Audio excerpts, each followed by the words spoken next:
Hey guys, this time on Classic Reviews, we're going to be looking at Frozen.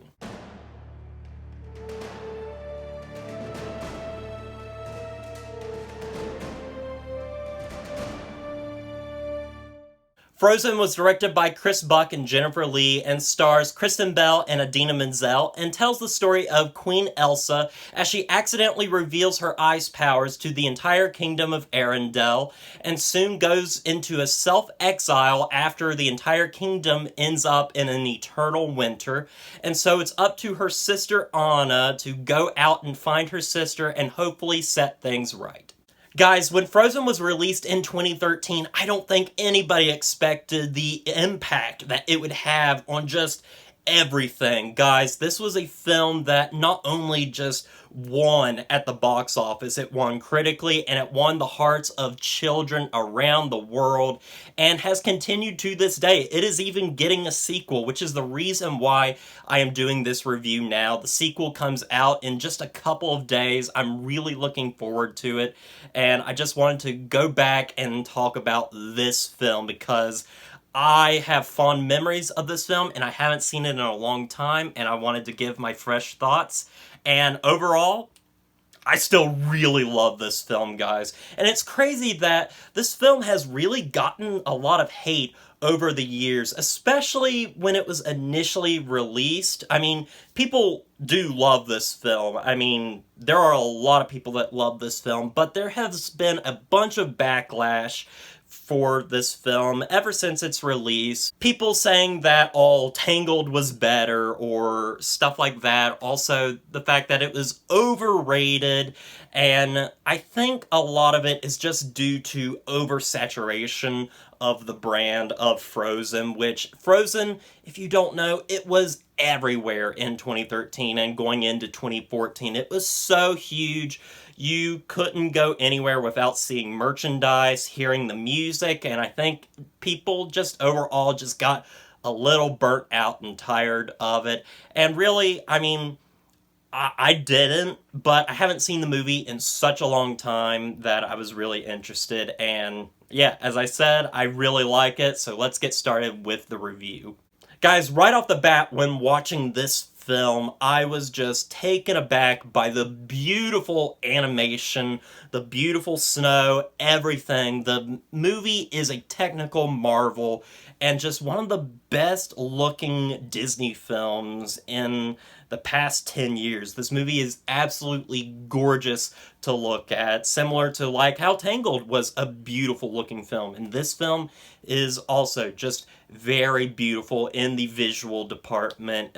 There's nothing wrong with it, and it was just great to watch, especially in HD, which I have the film on Blu-ray, and it still looks great. But also, just, I was taken in with the story. The story was absolutely amazing. I love the character of Elsa and Anna, and I love the relationship between them, and I love how that's really what this film is about. It is about these two people, about family, and I think that is really incredible. It's about the love between sisters, between family, and I think that was such a clever idea to deal with in this movie, especially by sort of making Elsa sort of the villain, even though she's not really, but definitely making her like the problem in the film was very interesting, especially seeing it from her side, because I don't know if you guys remember a lot of the concept art that came out before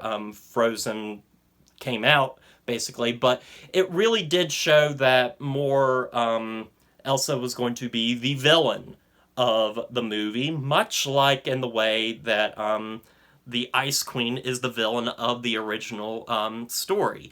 But they just played around with that, and I love how they did this. I love what Disney was doing with this film and just playing around with tropes and different ideas, which is something that they borrowed over from Tangled, and I think it's working masterfully here.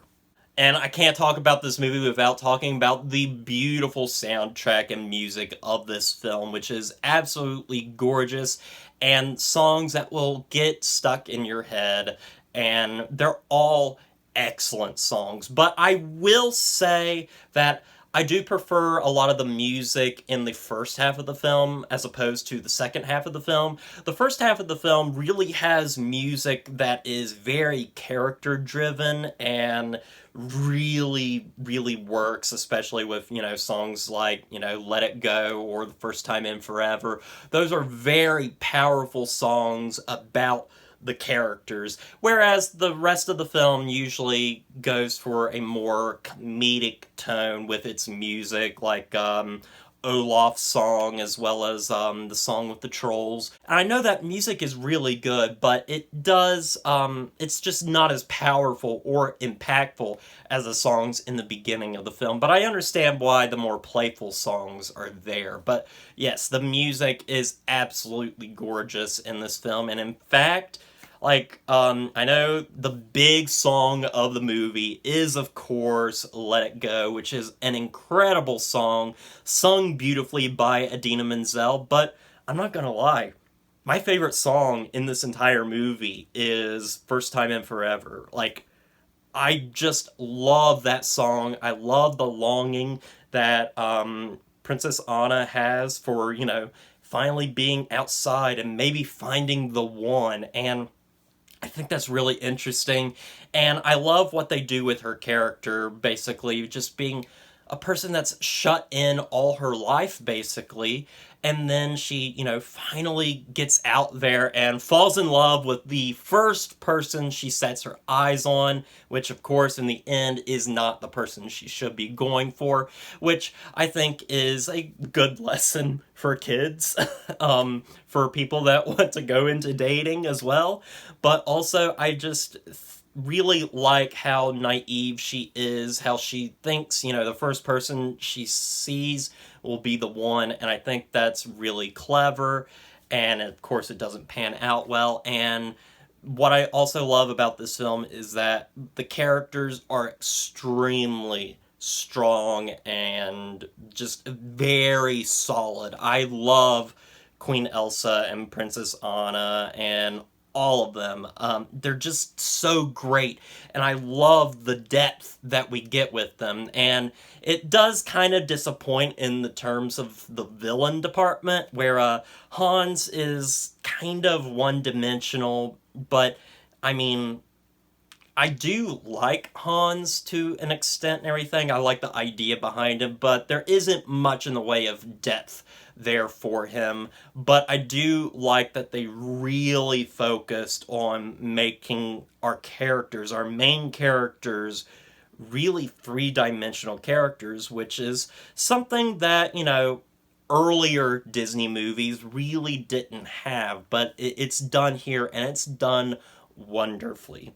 Now, in terms of certain things I don't particularly like with the film, or more, it's just things that I don't think hold up as well, and a lot of it is with the character of Olaf. I used to think this character was so hilarious in 2013, and Josh Gad does an excellent job in this film and everything, and there are moments where I really did get a chuckle out of Olaf, but I will say that his humor just isn't as strong as I remember it being. It is still really good and everything, but it is definitely a down point in the film, but it does have its moments. On top of some of the songs just not being as memorable or just as impactful as the rest of the songs in the film, but still, guys, I think this is a solid film. I can't understand why people would just say that this is not a good film or say that it's overrated, because I think this is still an incredible film with great characters, great acting, beautiful animation, and great songs that all just go into a package that is completely perfect in every way. It is one of my favorite animated films from Disney. It is a great musical, it's great in terms of its themes, and it's just a very memorable experience. I was just so giddy watching this movie again, and I haven't seen this movie since, I think, 2014, so It's been like 5 years since I've seen this film, and it still holds up to this day. I'm gonna give Frozen an 8 out of 10.